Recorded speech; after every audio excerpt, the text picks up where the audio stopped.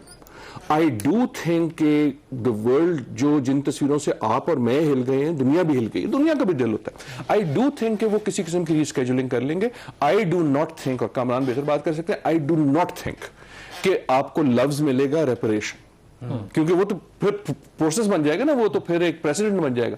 آپ کو وقت ملے گا, لفظ ملے گا ہیلپ, آپ کو لفظ ملے گا اسسٹنس, اینڈ ہمارا ویسے ڈیٹ تھوڑا بہت آگے ہو سکتا ہے. Now the interesting thing in finance is کہ دیر آر ملٹیپل انسٹرومنٹ جس کی کچھ بات کر رہی ہے گورنمنٹ, اینڈ آئی ہوپ زیادہ کرے. دیر آر ناؤ, دوسری کنٹریز ہم سے پہلے گزر چکی ہیں اس سے, دیر آر جس کو کہتے ہیں گرین فائنینسنگ کے انسٹرومنٹس. ڈاکٹر صاحب سوری ٹو انٹرپٹ یو, اب میرا پرابلم یہاں پہ یہ ہے کہ اب ہم گرین بانڈ فلوٹ کرنے کی بات کر رہے ہیں, ٹھیک ہے, ہم گلوبل مارکیٹ میں جائیں گے, 1 یا 2 ارب ڈالر کا قرضہ اٹھائیں گے, گرین بانڈ ہوگا, وہ کس لیے ہوگا, وہ وہاں سے پیسہ اٹھا کے اس کے ایکول میں قرضوں کے اوپر جو پہلے لیا وہ سود کی ادائیگی کر دیں گے, اور مطلب یہ تو پھر وہ پھر exactly don't you think it will be another debt instrument? it can be and میں exactly I 100% agree with you کہ اگر ہم نے یہ گرین فائنینسنگ پہ جانا ہے تو پلیز آنکھیں کھول کے جائیں, فائنینسنگ کے پیچھے نہ جائیں, گرین کے پیچھے جائیں. Right? So there are multiple instruments. ایک ہوتا ہے مثلا جسے ڈیٹ فار نیچر کہتے ہیں. ڈیٹ فار نیچر یہ کہتے ہیں کہ یار میرا جو ہے نا ڈیٹ ہے میں نے دینا ہے, تم یہ کرو کہ میرا ڈیٹ تم لے لو, اس کے بدلے میں پاکستان میں یہ انڈس پلان جو ہمارا جو تھا living Indus, I will spend in rupees on restoring and strengthening Pakistan's environment. ٹھیک ہے, میں نے قرضہ واپس دے دیا لیکن اب میں نے روپی میں ایکچوئل پاکستان میں اسپینڈ کیا, اور جو اس میں ون ون آتا ہے for countries who want climate action, کہ بیکاز ہمارا جب ہم درخت لگاتے ہیں تو دنیا کی کاربن پہ اس کو فائدہ ہوتا ہے. So there are a number of these innovative instruments including in bonds.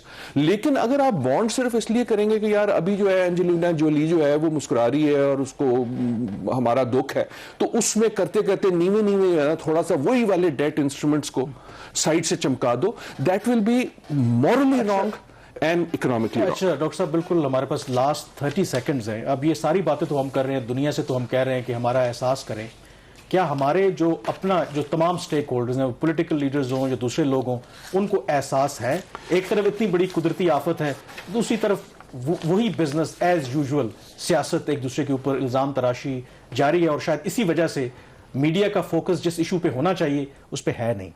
یار میڈیا کے علاوہ بھی آئی ہوپ ہے. دیکھیں میں آپٹیمسٹ ہوں, میں نہیں بلیو کر سکتا کہ کوئی پاکستانی, چاہے وہ میڈیا کا اینکر ہو, چاہے وہ ملک کا پرائم منسٹر ہو, چاہے وہ اپوزیشن کا لیڈر ہو, اس کا دل ہو نہیں سکتا نا پاکستانی یہ تصویریں دیکھ کے ان پاکستانیوں. So I am not willing to believe کہ اتنا سخت دل آپ کو سیاست کر سکتی ہے. What I would have like to believe, اگر ہم تھوڑے سے نارمل کنٹری ہوتے تو یہ وقت اب یہ تھا کہ کہتے ہمارے اختلاف جو ہیں سو ہیں, 10 منٹ کے لیے ہم سارے کے سارے اپوزیشن گورنمنٹ سارے ملا کے ہم ایک کمرے میں آئیں گے اینڈ وی ول سے ٹو پاکستانیز فرسٹ, دنیا تو جائے نا باہر میں, پاکستانیز فرسٹ کے ہم تمہارے ساتھ ہیں. چلو بہت شکریہ. یہ وقت ہماری سیاست میں نہیں ہے, اسی لیے آپ کہہ رہے ہیں اس کے لیے تھوڑا سا نارمل نہیں لگتا ہے کہ جتنے اختلافات ہیں آج کل کی ہماری سیاسی قیادت کے, بہت زیادہ میرے خیال میں نارمل ہونا پڑے گا. بہت شکریہ ڈاکٹر صاحب پروگرام میں جوائن کرنے کے لیے. پروگرام دا ریویو سے اتنا ہی.